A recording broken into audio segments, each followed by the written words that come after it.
Idol hell. I'm sure you've heard this word before if you've been in the anime community for long enough. Idol anime such as Lovelive and Idolmaster are quite well-known names, yet looking at the overseas anime fanbase, they seem to be quite a small niche compared to many other genres. Despite this, idol fans are easily the most obsessive anime fans, some to quite an unhealthy extent. Many find it difficult to fathom how people can be so addicted to some 2D idols. I mean, yeah, they're cute, but so are 99% of anime girls, so what makes some anime girls singing and dancing so special? Today, I'm here to break down the appeal of idol anime and perhaps give you a one-way ticket to idol hell. Note that I'll be using Lovelive as the example for a lot of this video since it is the biggest idol anime franchise in Japan and also the one I am most familiar with. The first step for many people is, well, watching the anime. Perhaps just a weeb looking for anime to watch, perhaps a person looking to watch something lighthearted, doesn't matter. Lovelive is one of my favorite anime, but I'm not gonna sit here and tell you it's perfect, far from it. The CGI at the beginning is god-awful, some characters get screen time shafted for others, and the story is, well, quite simple. It doesn't have anything near Attack on Titan level of lore or the hype of any big shonen fight.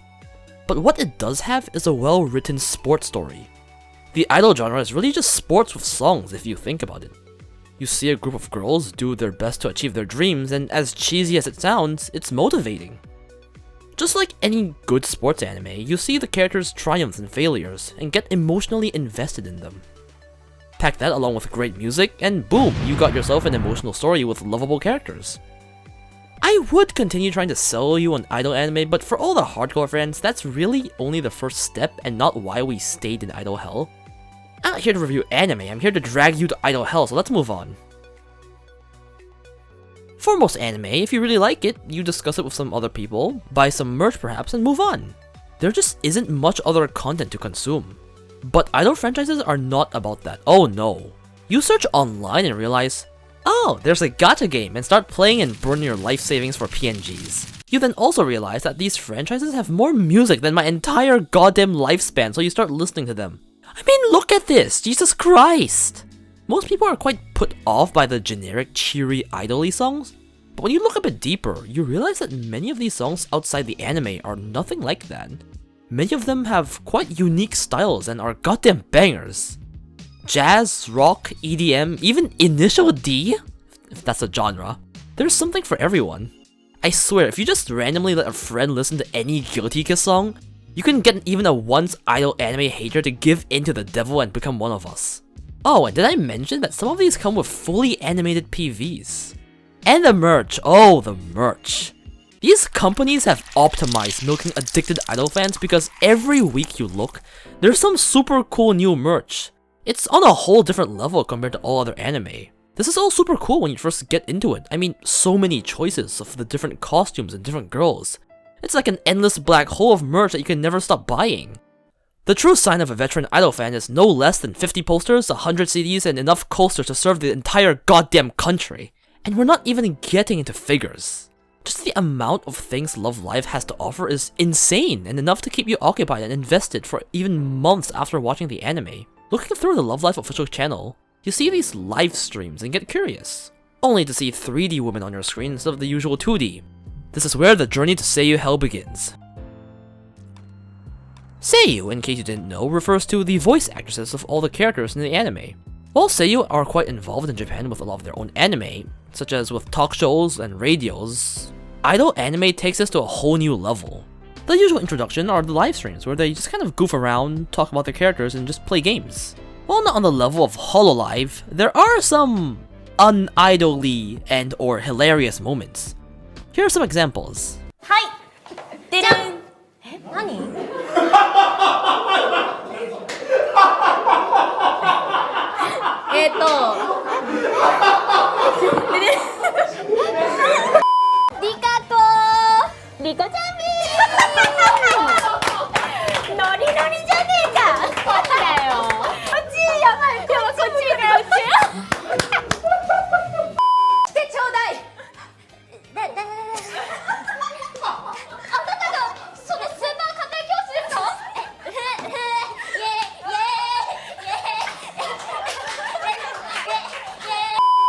With how fun these streams are, it's not hard to get into them, even if you don't understand everything. And for the first time in my life, my weeb self wondered, am I actually still into 3D women? Past the livestream lies a new plethora of seiyuu content like the never-ending radios, random videos, and most importantly, lives. Oh, and I forgot to mention, idol franchises usually have multiple active groups at the same time, so multiply the content by that. On that note, let's get into one of the most important topics today. I'm just gonna say it, if you're into the music and the seiyuu, Alive, well, at least pre-pandemic, is one of the best experiences a fan can have. To an outsider, we literally look like a bunch of primordial apes swinging LEDs with negative brain cells, and to that, I would reply, you're not wrong. But, hey, if monkey do, monkey happy, and monkey not hurting anyone, then nothing wrong with that, right? With the in-sync screaming, vibrant colors, and overall murder spree levels of adrenaline, Alive is one of the most hype experiences ever, especially for a first-timer. It's an absolutely magical experience. Oh, and unlike every Western concert, no one is fucking holding their cameras up because 1, it's banned, and 2, everyone is actually super invested in the performance. Obviously, if you were never a big fan of the music or seiyus, then you'd probably just be confused as hell. But as a fan, there is no replacement to this blood-pumping experience. As my dear friends once told me, once you go to Alive, there's no turning back. Oh, how my naive self didn't understand the weight of these words back then. After being invested in live streams and concerts, it's highly likely that you have found quite a few seiyuu that you're quite fond of. Maybe it's their voice, maybe it's their personality. Either way, you like them. That's when you can start getting into their personal work. Yes, their profession is seiyuu, aka voice actress, not lovelive character. In other words, yes, they voice in other anime as well. The most well-known one that you probably already know is Kito Akari, who is the voice of Nezuko and 10 million other characters these days. But that's not the main point here. What I'm here to introduce is their personal work. What you may not know is many of them have a music career with some god-tier music. Just go to Kito Akari or Kusunoki Tomori's channel and give it a listen, it's god-tier. Not only that, their work expands to photo books, personal shows where they do random shit, and of course, again, radios. Man, Japan really loves their radios, don't they? They also have fan clubs, and some have straight up done solo concerts unrelated to Love Live. Once you find out that Love Live alone has over 30 seiyus, each with individual content, it's not hard to understand anymore why Idol Hell is an endless black hole. In a similar way to Hololive, once you get into it, there is just so much content that you can't physically keep up with everything. Once you see this point, start choosing favorites and start settling into the culture, then congrats, you've settled yourself into a burning house that you can never leave, and you know what? If a burning house keeps you warm, then why leave? So with that, hopefully you understand the idol anime culture a bit more now. It's definitely not for everyone, and if you couldn't really get into the anime or music, then I doubt you'll ever get super into anything here. It's easy to see why people wouldn't get the culture at all when looking from the outside, and yes, because Japan, some of this is not very foreigner friendly. While I won't say the fanbase is perfect, far from it. It is easily one of the most dedicated fanbases out there, and you can really feel everyone's genuine love towards the franchise and culture when talking to them. Hopefully this video can convince you to at least give Love Live or Idolmaster a chance, and hey, who knows, perhaps you could find yourself winding up in Idol Hell. Just don't go bankrupt. Please.